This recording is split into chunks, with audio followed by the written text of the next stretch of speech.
I have never seen something like this before. It was truly a mask-off moment for leftist commentator David Pacman when he came into a conversation with Michael Knowles for anything but a good faith conversation he claimed he wanted. And what was the heart of it? Well, the most inexplicably complicated question in modern America: what is a woman? And the trigger for this discussion was then Supreme Court nominee Ketanji Brown Jackson outright refusing to provide a definition for the word woman. Now subscribe to the channel for more discussions like this and watch that incredible moment from the hearing before we dive in. Can you provide a definition for the word woman?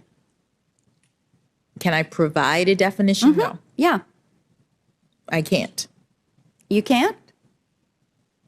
Not in this context. So I'm not a biologist. The meaning of the word woman is so unclear and controversial that you can't give me a definition? Senator, in my work as a judge, what I do is I address disputes. If there's a dispute about a definition, people make arguments, and I look at the law and I decide. Well, so I'm not. The fact that you can't give me a straight answer about something as fundamental as what a woman is underscores the dangers of the kind of progressive education that we are hearing about. There you have it. After a whole century of America fighting the war for equal opportunities across and gender, the first black woman to be nominated to the U.S. Supreme Court is incapable of defending that term in the first place. Admittedly, in a formal setting like this, it's difficult to push back and probe deeper, but Ketanji Brown Jackson would do well to understand how that plain refusal to acknowledge women cuts at the knees of one of her most intrinsic characteristics as a person, as well as the struggle of women across history that fought for their rights on that basis. But I want to take you to this incredible conversation because I have to say Ketanji Brown Jackson was outdone by someone that wasn't even bound by any formal or political considerations, and that's radio host David Pacman in this conversation with Michael Knowles. David, thank you so much for coming on the show. It's a unique pleasure to be here, Michael. Thank you. So, David, you saw the clip. You've been watching the Ketanji Jackson hearings. Am I crazy, or should a twice Harvard-educated nominee, federal judge, nominee for the Supreme Court, who is a woman, be able to define what a woman is? I can't say if you're crazy. That would be for a mental health professional. For my doctor. You're either dishonest or ignorant, and we can maybe figure out which. So here's the deal. I mean, I'm kind of, we're just meeting each other. I'm sort of kidding around, but here's the deal. There are no instances where when issues come before the Supreme Court, it comes down to the dictionary definition of a word. When it comes to who counts as a woman, or what is discrimination, or what is negligence, it's always in very narrow circumstances where dictionary definitions do almost nothing for you. So she was very smart not to play into these kind of rhetorical black holes, because whatever definition she gives, Michael, she then is going to be pushed into some corner with some case or article or book she hasn't read, by the way, and there's no upside to it. So if we're just having a good faith conversation about strategy, she did the right thing. Almost 60% of Americans believe she's qualified, and she is. And that's really all there is to it. It's kind of boring. Well, I agree with her. I don't agree with you that it's boring. I think it's one of the most interesting questions in the country, that we're now at a point where we can no longer even define man or woman. But I do agree with you on strategy. She's in a very tough spot because her side of the aisle, and she's relatively leftist, even by the standards of the Democratic Party. So on her side of the aisle, there is a new definition of woman. Well, they haven't given the definition of woman, but it's not the old definition of woman, which is a person who's not a man. That is out because of the transgender movement. But what about the law? What about the definition? You say she shouldn't be quoting the dictionary. Well, fine. Shouldn't she at least be able to give the legal definition of a woman? Shouldn't she, a woman, have some sense of what that is? I'm not a meteorologist. I can tell you if it's raining. Yeah, there is no legal definition of a woman, and that's exactly the point. So it really comes out in the end, doesn't it? It's not about the truth, about strategy in the eyes of someone like David. That's a classic case of postmodern thinking infusing the gender debate, where any pursuit of the truth is dismissed for an understanding of words and conversations as underpinned by power. And I know that every time a request like defining the word woman is brought up, it's chalked up to some kind of attempt at a gotcha by the person asking it, but the truth is it doesn't really have to be. And David Pacman understands that very well. He's pretty smart, actually, which is why you see him circle around the court contention for 2 minutes straight without really saying anything because he has no answer. You see a sad continuation of that right here. It's literally irrelevant to her job as a Supreme Court justice. And so, again, we can have a cultural discussion outside of the context of the Supreme Court.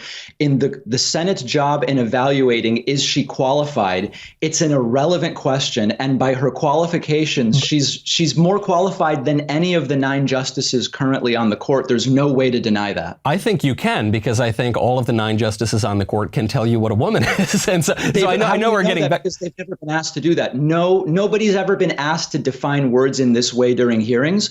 So you could speculate that, but they've never been asked. So they've never been asked. Impossible. I agree. To say that. I've never, but I, as a gambling man, I would bet the farm that a Justice Alito could tell you what a woman is. But you're right; they've never been asked because it's never been controversial before. But I want to get to a point you just made. You said there's no legal definition of a woman, but there must be, because there are legal protections specifically for women. So if we don't know what a woman is, then Title III thing and Title IX, and Title IX is quite controversial. Have a good faith conversation, or one that's in some way productive, you know.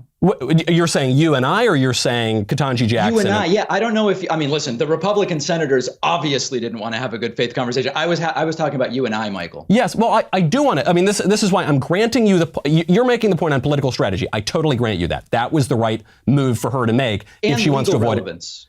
But then bring up Title IX. There are legal protections for women. This is coming before the court. It's come before the court in the last term. There are going to be a lot more cases coming before the court coming up. It seems extraordinarily relevant that we know what this woman thinks of these issues and of a basic question of biology and human nature. What is a woman? I don't think that's a bad faith question for the senators or for me to ask. You can just sense that smug condescension right throughout the screen. Good faith conversation? Here's the deal. Even if David Pacman really does think it's a question asked in bad faith, it takes 5 seconds to answer that question in any way he likes and move on. The refusal to answer only ends up making the audience come to their own conclusions anyway, which means he'd just be better off saying it himself. And did he just say that it was boring subject to even discuss? Well, maybe for him, but not for half the world's population that stands to lose its philosophical and legal acknowledgement and existence. By the way, this frustrating refusal to answer a question was a consistent theme in the documentary What is a Woman?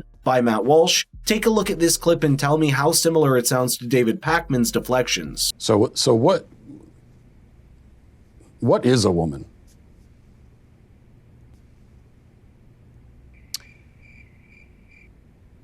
Why do you ask that question? I just really like to know. What do you think the answer to that question is? Well, I'm asking. That's why I came to a college professor who's this is what you do. What other kinds of answers have you gotten?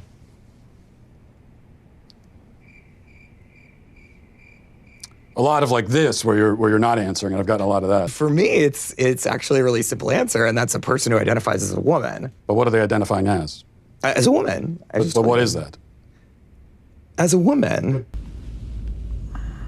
What is a woman? A person that identifies as a woman? What are they identifying as? A woman. Can you make that make sense to me? You could literally replace the word woman with a new made-up word, bonka, and that sentence would make just about the same sense. And to some degree, merely asking that question in a straight-faced and good-faith manner is enough for people to reveal exactly where they stand. And in most cases, if they're not completely subsumed by their loyalty to their gender politics, it's mostly just a sheer lack of awareness at how absurd and mind-blowing their positions really sound. And David Pacman was put in a similar position by Michael Knowles, giving us something similar. Marcia Blackburn just said, what's the definition of a woman? She didn't specify anything else. Now, you then said that biology has no place here, or that the dictionary definition has no place. But that's not what Marcia Blackburn asked for. She just asked a simple question. Understand that in these Supreme Court hearings, the senators can ask the questions however they want, and the nominees can answer them however they want. Or not answer them. My opinion is, this is my opinion, and you can have a different one, and that's the great thing about America, Michael.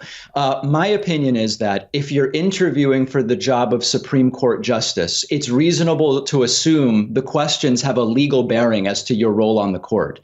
Given that, Judge Jackson was right to understand the point of the question is to back her into a rhetorical corner about legal definitions. And she was right to say, it's not something I can answer. These are narrow issues when they come before the court, and there's no reason that she would ask such a question. Do you know this guy, Jesse Lee Peterson? Have you heard of him? I know Jesse Lee Peterson. You know, when I was on with Jesse, he said to me, David, define what love is and what a man is. And it's a really common rhetorical technique for the bad faith right to start with just pick a word and define it and use it to back someone into a rhetorical corner. It's a waste of time, Michael. Let's now talk philosophically. Really, we're talking, man to man now.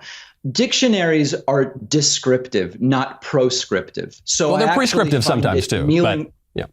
But they can be descriptive. They are descriptive and prescriptive as well, right? The word means this. By definition, humans decide what to put in the dictionary, right? So they're just these are descriptive. But they put it there because the words mean something. At the time, believe. What? Well, first of all, dictionaries are both descriptive and prescriptive, but on different time frames. But more importantly, even if you take the descriptive route, the words still actually mean something.